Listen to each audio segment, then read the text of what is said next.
honeybee. Oh, honeybee. Won't you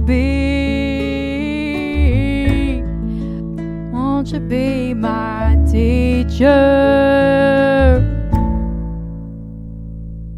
Oh, we're already getting better. One episode at a time. Here we are, number 2, I think this is. Yeah. And listen to that intro. It's beautiful. Fantastic. I love it.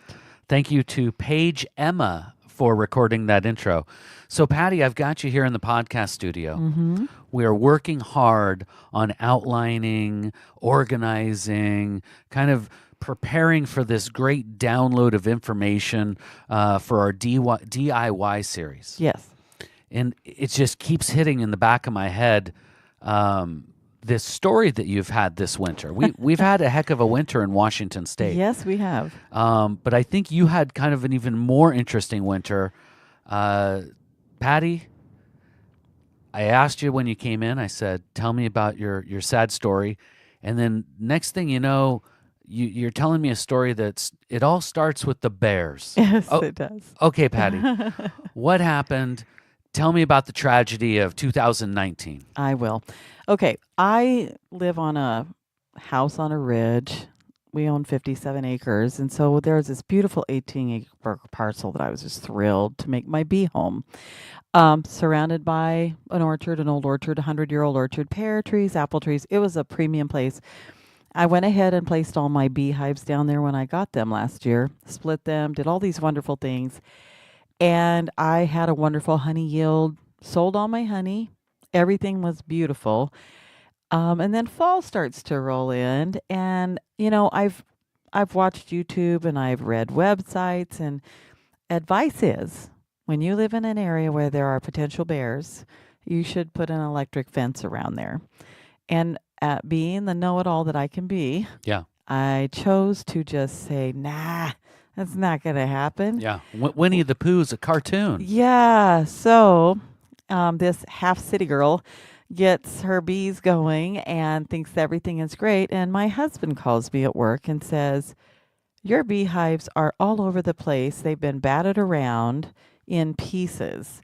And bees are everywhere. He said, I've done the best I can. It's raining. I've stacked them the best I know. Now, granted, he does not know how to reassemble a hive. So he literally did his best and threw all those hives together. And when I got home late at night with a gun, because there are now bears down there, Yeah. I went down and saw all of these hives knocked around. And so I had to rebuild them in the dark of the night in the rain. So I knew I was losing some bees. And I was thinking, okay, cool. I can get through this. This is just a minor setback. I'm going to work forward. I checked for my queens. I couldn't really see them in the dark. So I was like, with a hope and a prayer, went back up, worked again. And because I only manage my bees on my day off. I am a hobbyist beekeeper, obviously. And so my day off rolls around and I go down there and I have queens. I'm thinking, this is great. Yeah. I'm okay. Good news. Bears didn't get them all. They did gouge out my comb. I lost a lot of brood, which are baby bees in the larva stage, embedded in the frame. Well, I go to work again and my husband calls again and he says, they're everywhere again. And this time when I went down there, they had literally gone by my hives and like a person walking by with their hand just smacked them all off the tops and destroyed them all. And I already have one question for you. Yeah. Would an electric fence stop a bear? In the beginning, an electric fence, the regular habit, I guess, is you're supposed to put a little peanut butter on the wire, and when a bear licks that wire, it will shock them. Oh, that's mean. All right. It's a deterrent. I don't think it's a preventative, because my understanding is if a bear finds honey, they're going to come back to it over and over. I like to believe there's good bears out there. And they're not bad bears. They're doing what they do. They're coming in off the Chehalis River. They're looking for food, and they're eating all that fruit. Well, honey's pretty easy dessert, so they found it, and they got it, and they ate it. So that's what happened. I went ahead and put them all then together one more time. I had to work, so on my next day off, we took a tractor, and I had to bring all the boxes up. Now, anytime you move bees that are active, And, and you're and at this point, did you have queens again? Did queens I survive again? queens are there. Okay. I thought I had lost them, but they were fine and they seemed viable. There was some eggs laying in there still. I still had some new brood. Mm-hmm. So that's a hopeful thing. Well, I got them in. I'm the tractor operator in my family, so we loaded up my bucket with all my hives. I'm driving up the hill.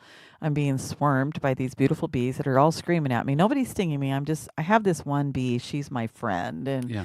she would get in front of me and she would back and forth and go, "You listen here, Missy," and Yeah. just shake her finger in my face and tell me to get away. I listened to her. I mean, I appreciate it. I know she's telling me what to do. I just wish she understood I'm trying to keep her healthy and alive. Yeah.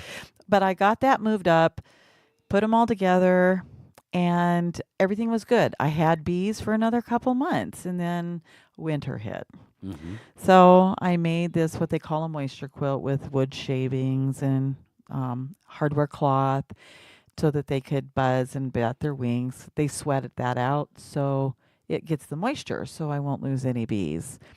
As you know, we've had some extremely cold temperatures this Yeah. winter. Yeah. Our Washington winter, whereas it may not be the extreme colds of what the East Coast and the Great Lake region had this year, it was unusual Yeah. this year. Typically in Washington, especially at sea level, near sea level, as we are in the Puget Sound area, Lewis County and Thurston County, we'll get a snow and it might last a day. Maybe. Usually snow will fall and melt. Right. This year, I mean, shoot, we still have snow on the ground, I and it's saw been that. a month. Mhm. We had solid over a foot of snow for at least a week. Right. Well, I was snowed in. I missed work for 4 days. So, yeah. So we get in there and We've got to weather. get you a remote podcasting capabilities, so when that happens again, Yes. Patty can put out content. And I apologize for that because, yeah, I was going nowhere fast. And I drive a Chevy Spark. So trying to drive and navigate the snow, I was a little bee in my own little world out there, kind of all alone. So I spent time with my hives. And I don't own a infrared detection device. They do offer those where you can actually hook it to your cell phone and shine it on your hives, and you'll actually see the hot spot so you'll know how your hive is doing. I'm trying to do old school. And I went ahead and checked on my hives, and finally, you have to wait till the temperatures are over 40 degrees. Okay. It has to be the heat of the day. They'll freeze to death instantly if you don't. And so I didn't hear a lot of activity. I opened up the hive, all dead bees. Oh my. I lost my queen. And then I opened up the other hive and they were all dead. And they were and what was really sad was they were, they had that challenge, that freeze challenge for a while on Facebook where everybody just froze in time and they held it and Sure, they took sure. a picture. That's exactly, it was like an apocalypse hit them instantly. And with the moment they collapsed, they died. Yeah. And that was kind of a sad loss because you get attached. Yeah. These are, my little friends, and I work very hard. When you work really hard to keep something alive and to make it produce and to just make it healthy and see beauty in things that you don't normally see without some perspective, it was a real loss for me. It's like losing a pet. Yeah. I felt an emotional tug. I got really, really frustrated. I started feeling sorry for myself, of course. Yeah. And so the other hives were doing the same thing. They were not showing any activity. I couldn't hear anything.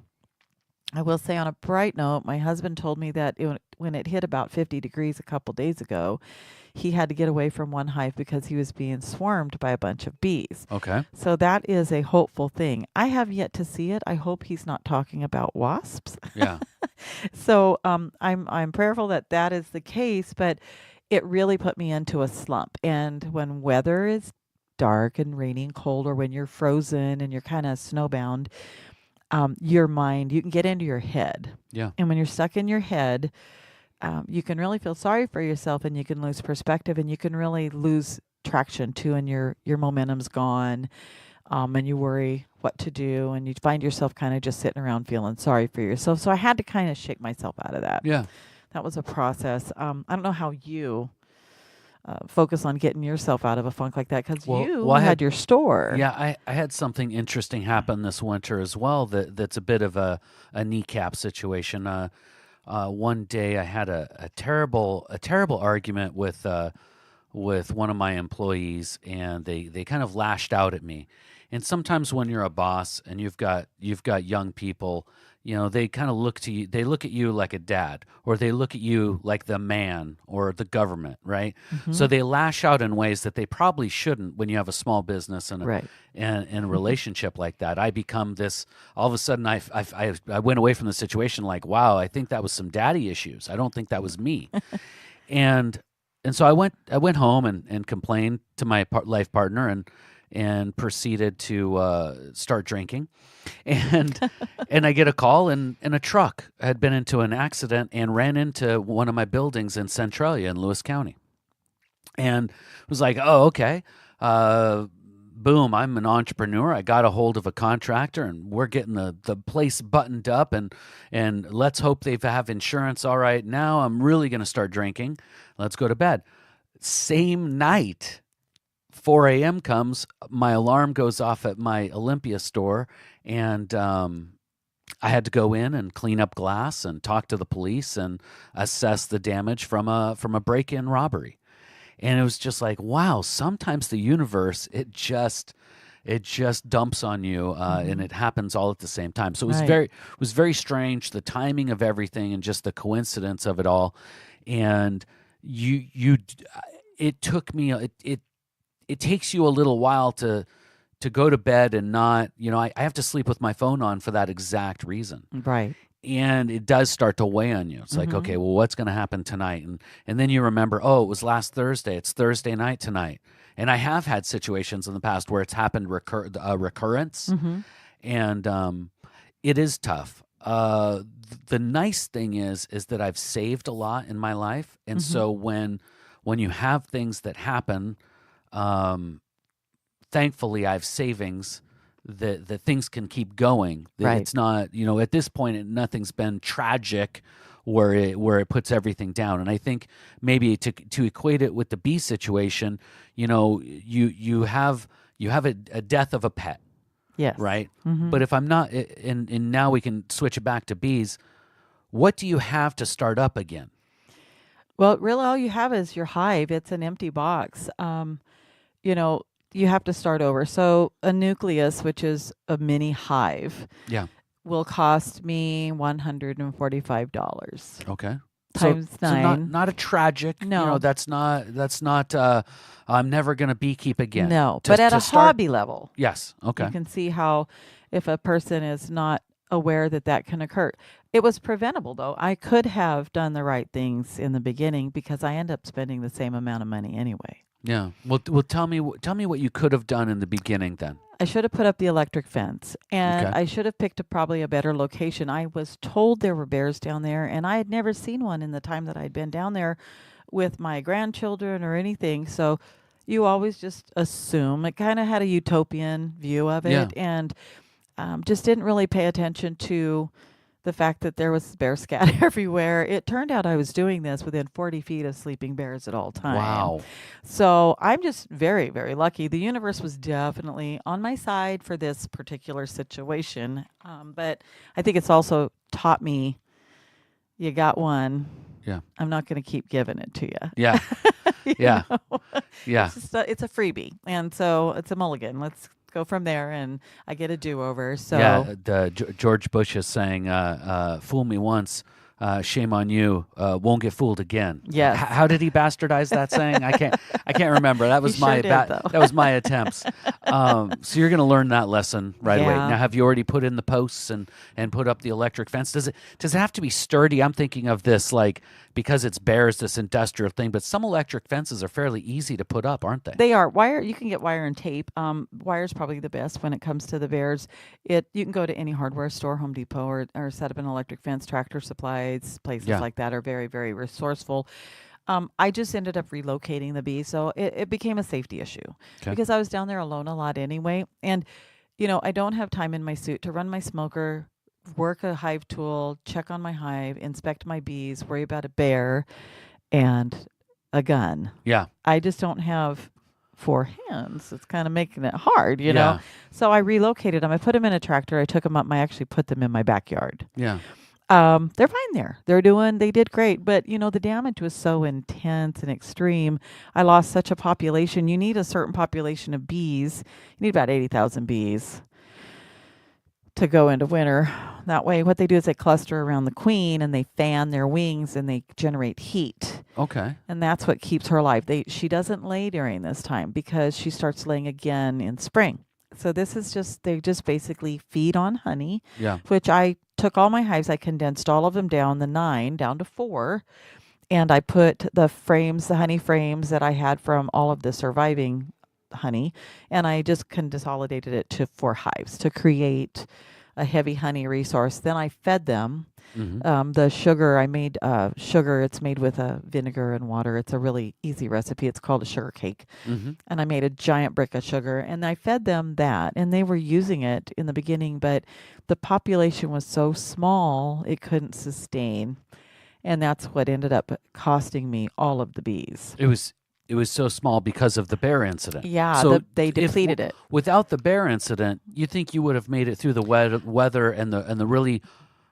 We appreciate that it may not be as harsh as the rest of the country, but our harsh Washington winter that we had. Do you think you would have made it through? I think I would have made 50% of them would have been okay because this is normal for a first-time beekeeper to have loss. And I was told when I got on, there are plenty of resources, especially on Facebook. There's like community pages, and I'm on the Lewis County Beekeepers and Thurston County Beekeepers, and they're the beginning beekeepers. This is this huge thread, and they told me start out with just 1 or 2 hives. Now, if a person's really a beginner and doesn't have a ton of time, that's actually I've learned that that's good advice. Yeah. My husband loves to do things in the big way. So he was like, let's do 20. And I ended up with 9. Yeah. So 9's where it's going to stay this year. I can do that. And so that as a result, I lost more than half would have been the case because it was 24 degrees at points. And bees, when the sun shines and they feel warm in the hive, will fly out. And if it's freezing, they'll just drop dead. Oh, wow. Yeah. They don't really have that good of sense and respect to that because they just know, hey, it's warm. It's a spring day. Let's go. And it was beautifully sunny. Yeah. For a lot of our strange, cold, wintry weather, all of a sudden the sun would come out and it would be fantastic weather. And it confused our bees. So what's happening now is I might have a hive. I'm hoping we're going to have some 50-degree days coming up this week. Yeah. Go Washington. And, and Washingtonians don't tan. We rust. You know, so there's a lot of rain to deal with, and bees don't do well in water either. So I have to maintain that moisture balance and keep it dry in there. That's what the moisture quilt is for. I literally, though, the biggest part is quit feeling sorry for yourself. Yeah. It's a loss. You got to kind of use an accountability ladder.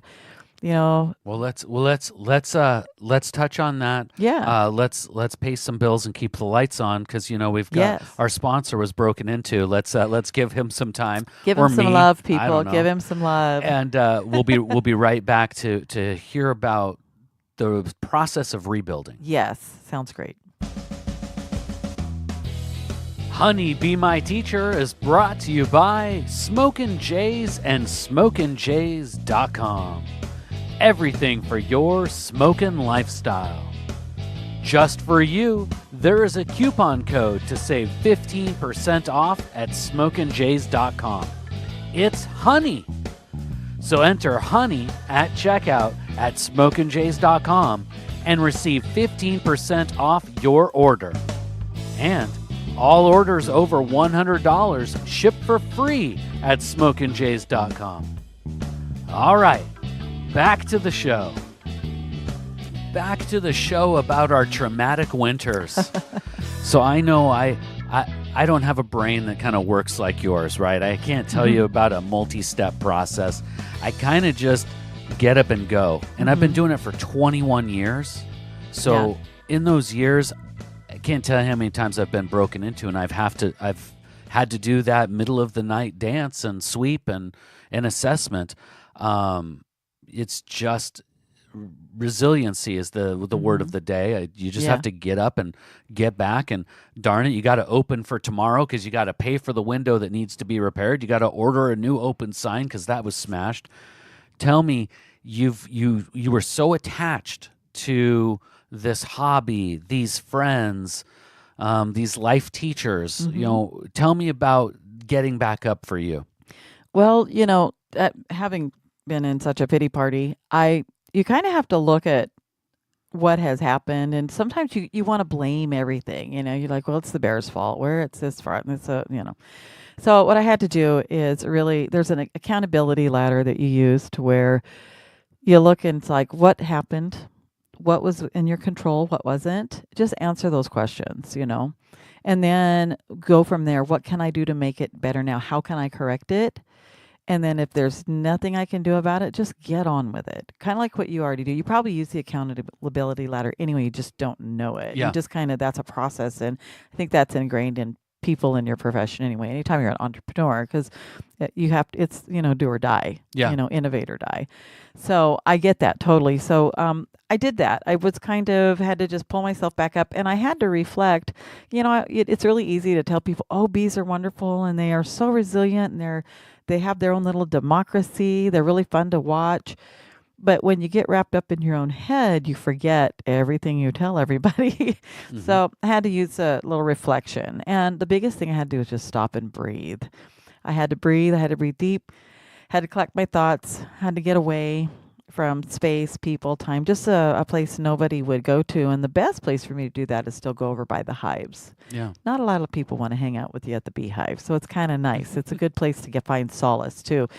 So I went ahead and did that. And then I just had to kind of think things through, and I did some talking on YouTube. I videoed myself just a few times, listened to myself over and over to see how my attitude was, to hear my cadence and my tone. Like, am I in a funk right now? Am I pulling out of it? Kind of had to self-apply. And then I had to just set some intentions. Yeah. I had to write them down, and I had to just be focused on getting going. And so the whole gig at that point was start moving forward. If something happens and I stop, if I have to do something because it's out of my control, just do it. Get it done. Take care of it, but get back onto what you're doing. Yeah. And so that's kind of where I'm at this point now because I don't have any bees right now. Yeah. So I'm still, but I've got to work on having those bees. So I've been busting out the internal frames. I've landed what's called a carve out. So I get to go and collect a whole 5 years worth of bees nesting in a wall.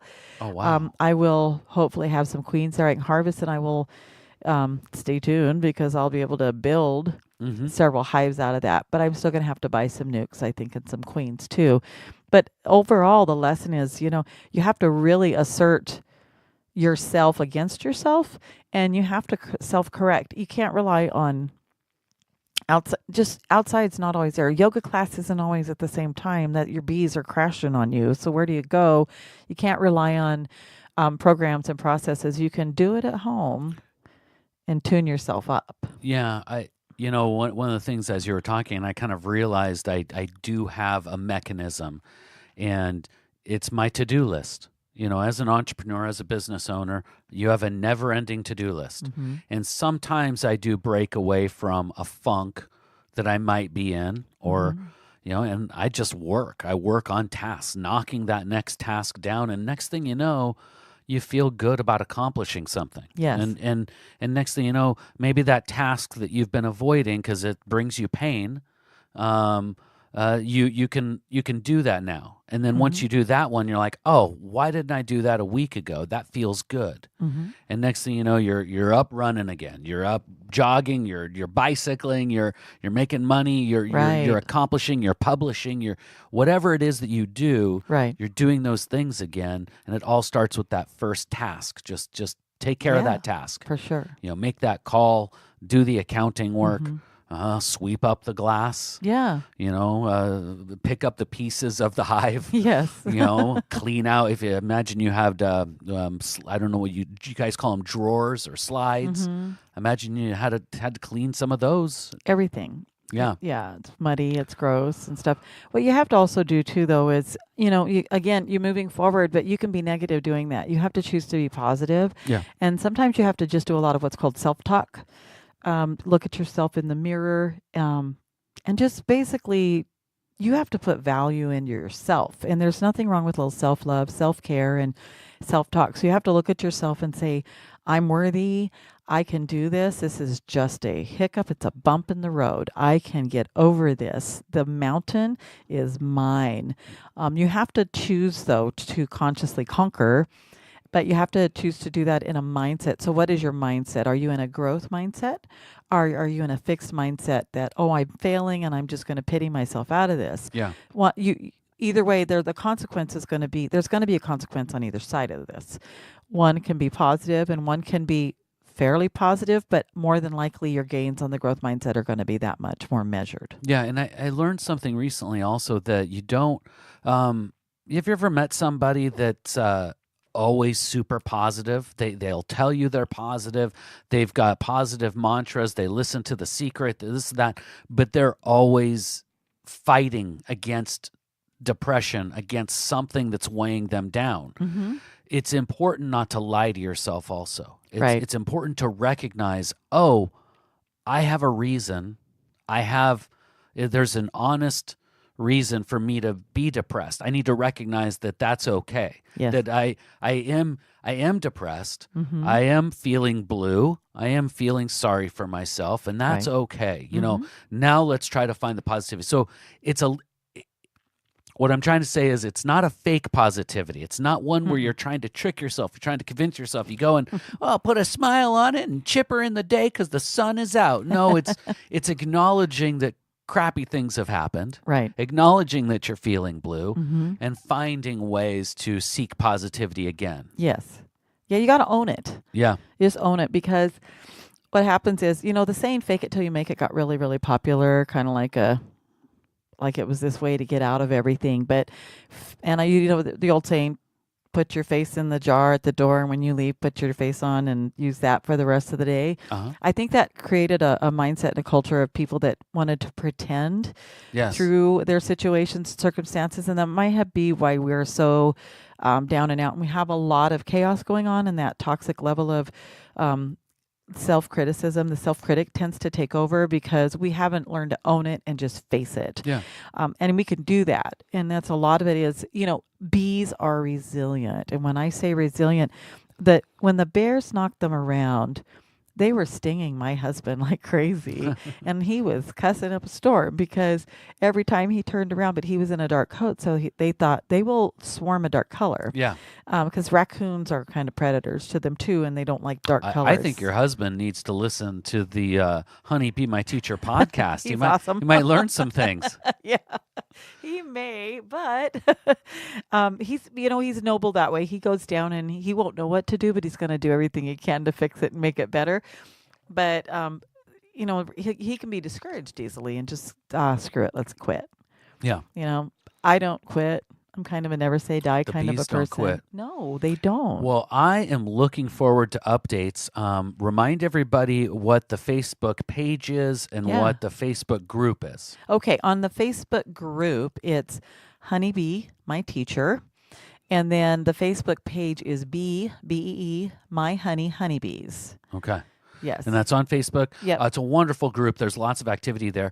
I'm going to be looking for updates because if I'm not mistaken from this story, and I was paying attention, there's a possibility in the coming weeks, if we get 50-degree or above temperatures, that you've got a queen, you've got some bees bustling, and it's a possibility that you do have something moving into the spring. I am hoping that is the case. That is what I hear. And, he remembers the sting of beardom, so now he's going to have the sting of spring. Yeah. And I'm relying on that. I hope that is exactly what we find. I am confident that regardless of what I have, though, that I'm just going to rebuild. It'll be fine. Things will be right back to the way they were, and I'll take better care of the girls this time. Yeah.